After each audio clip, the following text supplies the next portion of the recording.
नमस्कार किसान साथियों, स्वागत है आपका एक और नए वीडियो में। अभी जो वीडियो में आप देख पा रहे हैं ये अफीम के लिए जगह छोड़ी गई है जो 10 सारी जगह है।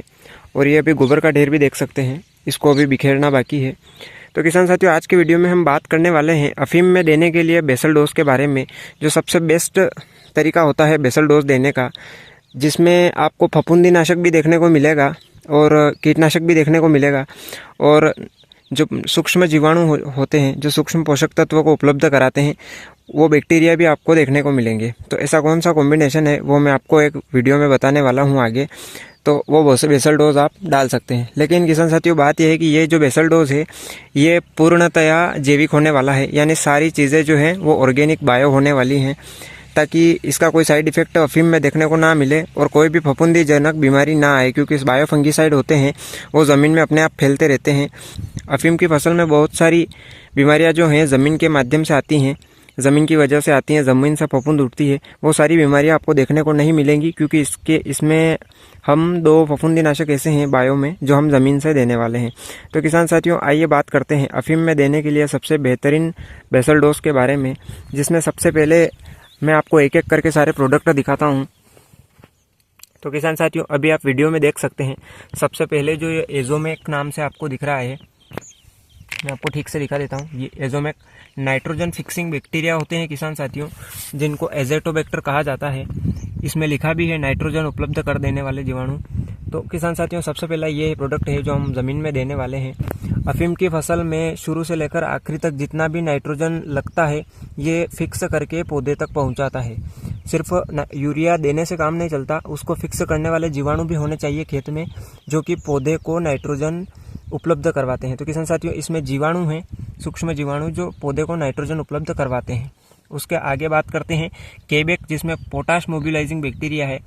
तो जैसा कि मैंने कहा, सिर्फ नाइट्रोजन फास्फोरस या पोटाश देने से काम नहीं चलता, खेत में जीवाणु भी होने चाहिए जो उन्हें अपघटित करें और पौधे को पहुंचाएं। तो इसमें पोटाश मोबिलाइजिंग बैक्टीरिया हैं, जो आपके खेत में जितना भी पोटाश आपने विगत वर्षों में दिया होगा वो सारा अपघटित करके पौधे तक पहुंचाएंगे। उसी प्रकार जेडबेक है, जिसमें जिंक सोल्यूबलाइजिंग बैक्टीरिया है। आपके खेत में जितना भी जिंक पड़ा है या जो भी आप देने वाले हैं आगे आने वाले दिनों में, जिस भी सिंचाई में, उनको उपलब्ध करवाने का काम यही जीवाणु करते हैं। तो ये आप बेसल डोज में ही डाल देंगे तो ये सब क्या है, अपने आप फैल जाएंगे और ये इनकी वृद्धि और मल्टीप्लाई होते रहेंगे खेत में। तो आप बेसल डोज में डाल देंगे तो आपको बहुत ही अच्छा फायदा देखने को मिलेगा। उसके बाद आगे बढ़ते हैं। ये जो व्हाइट कलर का पाउडर आप देख पा रहे हैं, इसमें ब्यूवेरिया बेसियाना है। ये भी एक जीवाणु है, ये भी एक फफूंद एक प्रकार की, जो मिट्टी में जाने के बाद कार्बन में मल्टीप्लाई होगी। मिट्टी जैसे कि ये गोबर का ढेर आप देख सकते हैं, इनमें ये मल्टीप्लाई होंगे। और ब्यूवेरिया बेसियाना किसी भी प्रकार के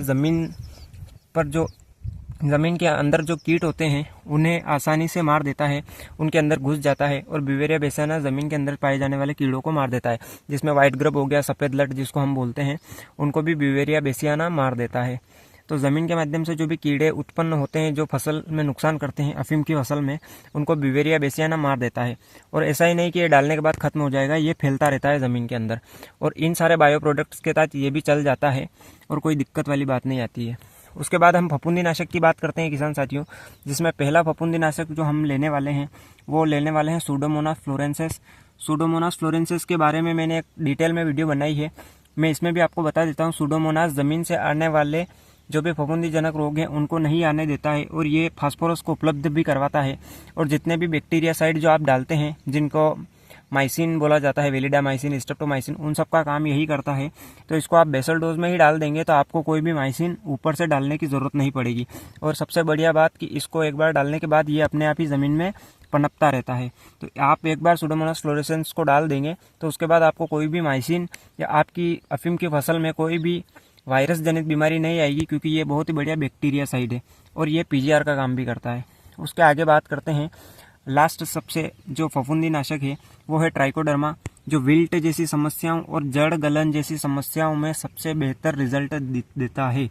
तो आपकी अफीम की फसल में जड़ संबंधित रोगों के लिए ट्राइकोडर्मा विरिडी और सूडोमोनास फ्लोरेंसिस, ये दोनों आप ज़मीन के माध्यम से बेसल डोज में देवें तो आपको बहुत ही अच्छा रिजल्ट देखने को मिलेगा। अफीम की फसल में बहुत सारी फफूंदीजनक बीमारियां आती हैं जो ये दोनों मिलकर कवर कर देंगे। और आप सुडोमोनास को स्प्रे भी कर सकते हैं, हालांकि बेसल डोज में ज़मीन से ही।